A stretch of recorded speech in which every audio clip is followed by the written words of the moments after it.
जी sir. अच्छा जी, आज का जो हमारा एरिया है वो बेसिकली मार्जिनल एब्जॉर्प्शन कॉस्टिंग से रिलेट कर रहा है। ये हमने पहले MA1 के अंदर भी देखा है। Marginal and absorption costing. Marginal absorption costing जो है, जो अलग अलग कॉस्टिंग सिस्टम है जिसके थ्रू हम दो चीज़ें कैलकुलेट करते हैं असल में।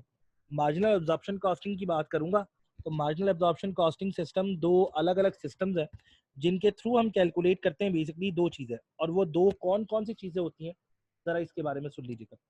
मार्जिनल एब्जॉर्प्शन कॉस्टिंग में जो चीज़ें कैलकुलेट होती हैं, यानी मार्जिनल एब्जॉर्प्शन कॉस्टिंग का जो यूज़ है वो बेसिकली दो एरियाज कैलकुलेट करने के लिए।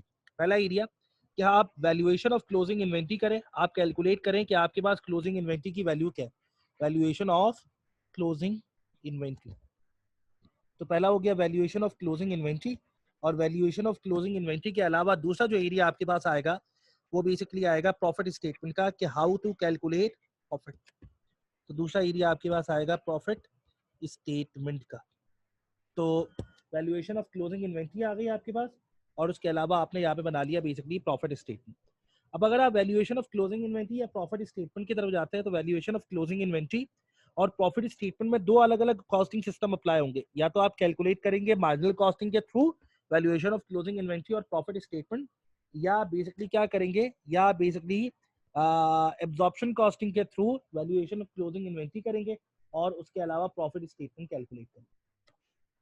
अब अगर आप यहाँ पे वैल्यूएशन क्लोजिंग इन्वेंट्री और प्रॉफिट स्टेटमेंट की स्टेप्स की तरफ आएंगे तो पहला जो आप लोगों के पास एरिया है वो बेसिकली है मार्जिनल कॉस्टिंग।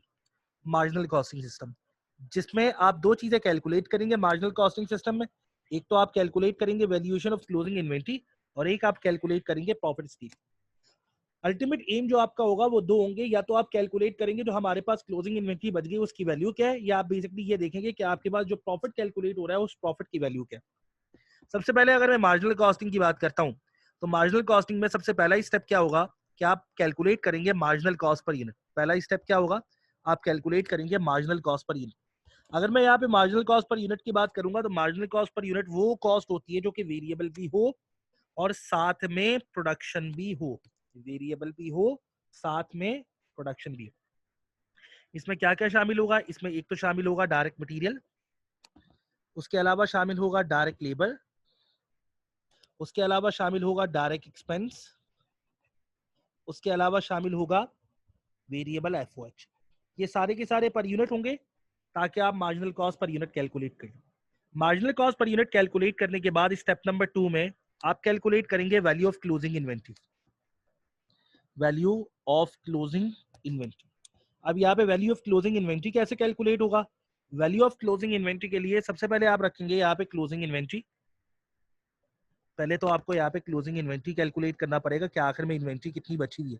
तो क्लोजिंग इन्वेंट्री को मल्टीप्लाई करेंगे मार्जिनल कॉस्ट पर यूनिट से, जो आपने स्टेप नंबर 1 में कैलकुलेट किया, मार्जिनल कॉस्ट पर यूनिट। ये दो चीजें कैलकुलेट करने के बाद फिर आप आएंगे स्टेप नंबर 3 में, और स्टेप नंबर 3 में आप कैलकुलेट करेंगे कॉस्ट ऑफ सेल्स।